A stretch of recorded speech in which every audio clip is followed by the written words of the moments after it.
بسم اللہ الرحمن الرحیم۔ السلام علیکم۔ بہت ساری پرخلوص دعاؤں کے ساتھ میرے معزز سامعین کو زہرا وائس میں خوش آمدید۔ اس ویڈیو میں ہم آپ کو جناب حضرت امام جعفر صادق علیہ السلام کے بارے میں بتائیں گے۔ آپ سے گزارش ہے کہ ویڈیو پوری ضرور دیکھیں۔ حضرت امام جعفر صادق علیہ السلام کی ولادت باسعادت مدینے میں 17 ربیع الاول 83 ہجری میں ہوئی۔ آپ حضرت امام باقر رضی اللہ تعالیٰ عنہ کے بیٹے، حضرت امام زین العابدین کے پوتے اور حضرت امام حسین رضی اللہ تعالیٰ عنہ کے پڑ پوتے تھے۔ آپ کی والدہ حضرت ابوبکر صدیق رضی اللہ تعالیٰ عنہ کی پوتی تھیں، جن کے والد مدینے کے 7 فقہا میں سے تھے۔ آپ نے اپنی ابتدائی تعلیم اپنے دادا حضرت امام زین العابدین سے حاصل کی۔ اپنے دادا کی وفات کے بعد اپنے والد کے درس میں شریک ہوئے اور تعلیم کا سلسلہ جاری رکھا، اور اپنے دادا اور والد کی صحبت اور تعلیم سے فیض حاصل کیا۔ حضرت امام جعفر صادق علیہ السلام اپنے وقت کے بڑے عالم اور فقہا تھے۔ کئی مشہور عالم اور فقہا فیض حاصل کرنے کے لیے آپ کے پاس آتے تھے، جن میں فقہ حنفی کے بانی حضرت امام ابو حنیفہ، فقہ مالکی کے بانی امام مالک، اور دنیا کے مشہور مفکر، کیمیاء دان، نجوم اور ریاضی کے ماہر ابو موسیٰ جابر بن حیان کے نام قابل ذکر ہیں۔ آپ کے اخلاق و اوصاف زندگی کے ہر شعبے میں معیاری حیثیت رکھتے تھے۔ مہمان نوازی، خیر و خیرات، غربا کی خبر گیری، عزیزوں کے ساتھ حسن سلوک، صبر و تحمل آپ کی شخصیت کی نمایاں خصوصیات ہیں۔ آپ کا قاعدہ تھا کہ آپ مالداروں سے زیادہ غریبوں کی عزت کرتے تھے، مزدوروں کی بڑی قدر فرماتے تھے، خود بھی تجارت فرماتے تھے اور اکثر اپنے باغوں میں نفس بہ نفس محنت بھی کرتے تھے۔ حضرت امام جعفر صادق علیہ السلام بڑے سخی تھے۔ ضرورت مند آپ کے پاس آتے، ان کی مدد اس انداز سے کرتے کہ لوگوں کو اس کی خبر بھی نہیں ہو پاتی۔ آپ کا دستور تھا کہ جب رات کو اندھیرا ہو جاتا تب ایک ٹوکری میں روٹی، گوشت اور دوسرے کھانے کی اشیاء ڈال کر مدینے کی گلیوں میں جاتے اور ضرورت مندوں کو بانٹتے۔ یہ عمل ان کے آخری دم تک قائم رہا۔ آپ ہمیشہ نماز پڑھتے نظر آتے، روزے کی حالت میں قرآن مجید پڑھتے۔ آپ کے دل میں اللہ کی ذات کے علاوہ دوسرے کسی کا خوف نہ تھا۔ حضرت امام جعفر صادق علیہ السلام نے فرمایا کہ اگر لوگوں سے میل ملاپ رکھنا ہو تو اچھے لوگوں سے رکھنا چاہیے۔ فاجر یعنی گنہگار اور فاسق بدکار لوگوں سے ہمیشہ دور رہنا چاہیے۔ وہ لوگ ایسے پہاڑ کی طرح ہیں جس سے نہ کوئی پانی کا چشمہ بہتا ہو، نہ کوئی درخت اگتا ہو۔ وہ اس زمین کی مانند ہیں جس پر کسی بھی تنکے کے پیدا ہونے کی امید نہیں۔ حضرت امام جعفر صادق علیہ السلام دینی مسائل کی تحقیق اور چھان بین کے بعد قرآن و حدیث کی روشنی میں فتوے دیے۔ ان دینی فتووں، فیصلوں اور دینی اصلاحات نے آگے چل کر باقاعدہ فقہ کی صورت اختیار کی جو فقہ جعفریہ کے نام سے مشہور ہے۔ آپ کی دی ہوئی تعلیمات میں کچھ باتیں یہ ہیں کہ نماز پڑھیں اور اس پر ہمیشہ قائم رہیں، کیونکہ نماز دین کا ستون ہے۔ آپ نے فرمایا کہ جو شخص دوسروں کے لیے گڑھا کھودتا ہے وہ خود اسی گڑھے میں گرے گا۔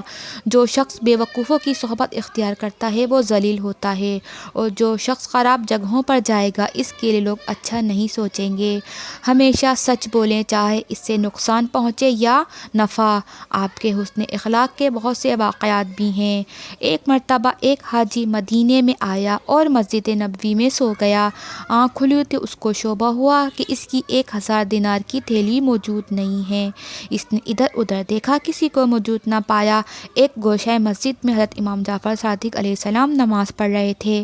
وہ آپ کو بالکل نہ پہچانتا تھا۔ آپ کے پاس آ کر کہنے لگا کہ میری تھیلی تم نے لی ہے؟ آپ نے کہا اس میں کیا تھا؟ اس نے کہا 1000 دینار۔ پھر آپ نے فرمایا میرے ساتھ میرے مکان تک آؤ۔ وہ آپ کے ساتھ ہو گیا۔ بیت الشرف پر تشریف لا کر 1000 دینار اس کے حوالے کر دیے۔ وہ مسجد میں واپس آیا اور اپنا سامان اٹھانے لگا تو اس کے دیناروں کی تھیلی اسی سامان میں نظر آئی۔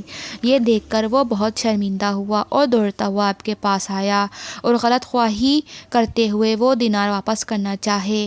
آپ نے فرمایا ہم جو کچھ دے دیتے ہیں پھر وہ واپس نہیں لیتے۔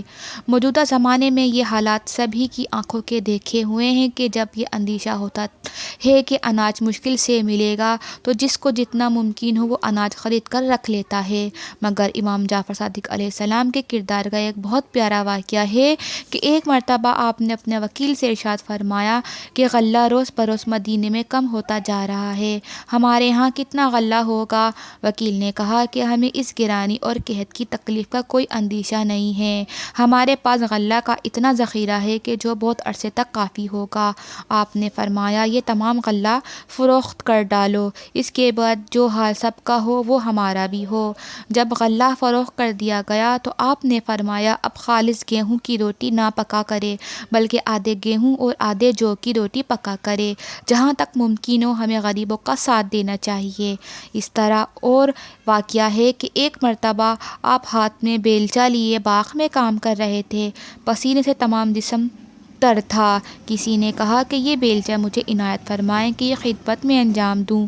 آپ نے فرمایا طلب معاش میں دھوپ اور گرمی کی تکلیف سہنا عیب کی بات نہیں، آپ غلاموں اور کنیزوں پر وہی مہربانی فرماتے تھے جو اس گھرانے کی امتیازی صفت تھی۔ جناب حضرت امام جعفر صادق علیہ السلام کے حسن اخلاق کے اور بھی بہت سارے واقعات ہیں۔